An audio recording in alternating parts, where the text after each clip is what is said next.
अस्सलाम वालेकुम दोस्तों हमारा मज़हब इस्लाम, हमारा दीन बेहद खूबसूरत है।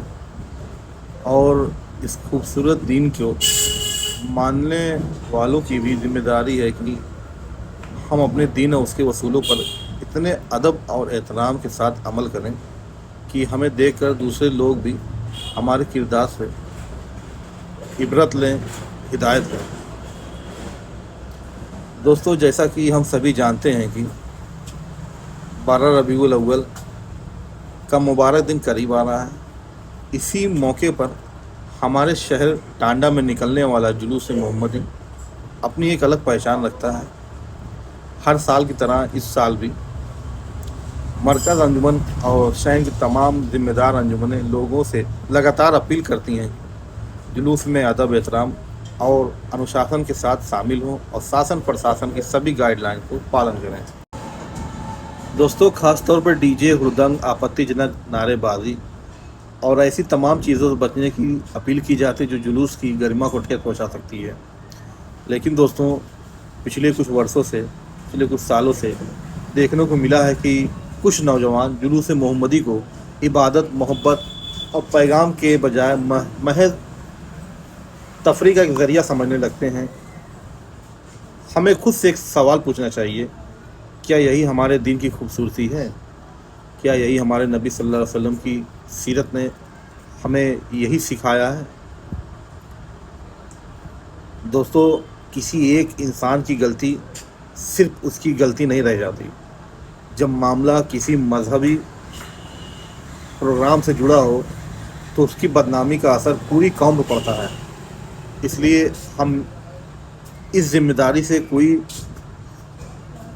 खुद को अलग नहीं कर सकता। और माँ बाप की भी जिम्मेदारी है, बड़ों की भी जिम्मेदारी है, अंजुमनों की भी जिम्मेदारी है और सबसे बढ़कर हमारी अपनी खुद की भी जिम्मेदारी है। इसी सिलसिले में दोस्तों, बीती रात कस्बा जुमा मस्जिद में मरकज़ अंजुमन टांडा की कमेटी द्वारा एक अहम मीटिंग रखी गई। ये मीटिंग हमेशा हर साल होती है 12 रबीउल से हफ्ता 10 दिन पहले।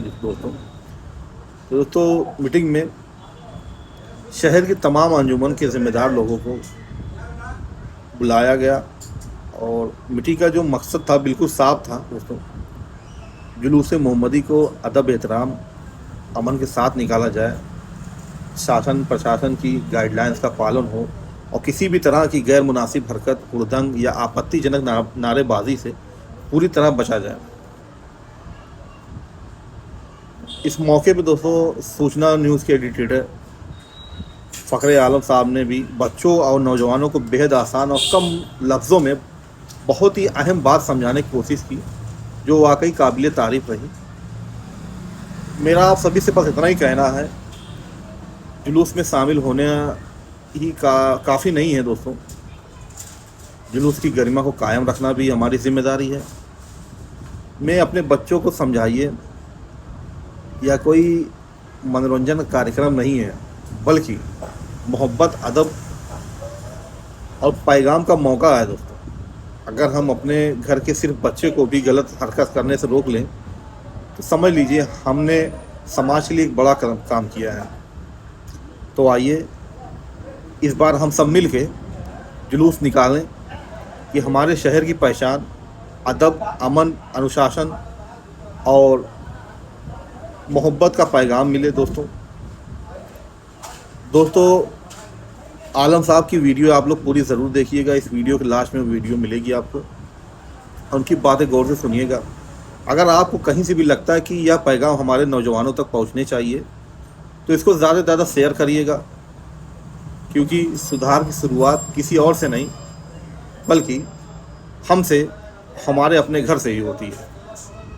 वो सामान्य हो, मोबाइल हो, 48 साल 49 साल हमसे बड़े ये बैठे हैं, ये बता रहे हैं कि डीजे नहीं आता था बाबू। डीजे अभी शुरू हुआ है 8-10 साल, तो ये कोई अच्छी चीज नहीं है। अगर कोई गलत रस्म पड़ गई है तो उसे खत्म करने के लिए ऑपरेशन करना पड़ता है। आपके किडनी गड़बड़ हो जाए, पेट में कुछ और गड़बड़ हो जाए, डॉक्टर दवा से ना ठीक करके ऑपरेशन करता है। हम लोगों ने समझाने का पूरा प्रयास किया। अगर प्रयास सफल नहीं हुआ। अब प्रशासन अपनी जिम्मेदारी पूरी कर रहा है, हम लोगों की तरफ से कोई जिम्मेदारी नहीं है।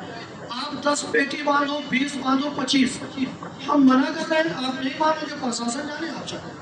हम बिल्कुल प्रशासन से कहने नहीं जाएंगे कि ये लड़के गलती कर गए तो छोड़ दो, क्योंकि आपकी गलती हमारे लिए गलती नहीं, बहुत बड़ी हमारे ऊपर धब्बा है, हमारी पूरी मरकज पूरे टांडा के लिए धब्बा है। आप चलिए ना, एक उठिए अभी सोचा, चलिए देखिए क्या डीजे आता है, चलिए दिखाएं आपको। हम लोगों का यहाँ मरकज मखदूम असरफ सबसे बड़ा मरकज है यहाँ का, वहाँ भी अंजुमनें उठती है ना। आप चलिए, मैं वीडियो दिखाता हूँ, वहाँ के हरिकेन से मैं बात कराता हूँ। वहाँ तो नहीं उठता है, वहाँ तो डीजे नहीं रहता है। आप डीजे क्यों करें? आप देखिए मुबारकपुर में डीजे नहीं बजता है। जो पैसा 8-10 हजार 12,000 रुपया डीजे में खर्चा करके कुरान खानी करा दीजिए। उस पैसे को सुनिए, वो जो 10, 12, 15, 20 हजार रुपया खर्चा करते हो किस लिए? अल्लाह को खुश करने के लिए। आप खाली ये बता दीजिए, अल्लाह को नाराज या अल्लाह के रसूल को नाराज करने के लिए, खुश करने के लिए?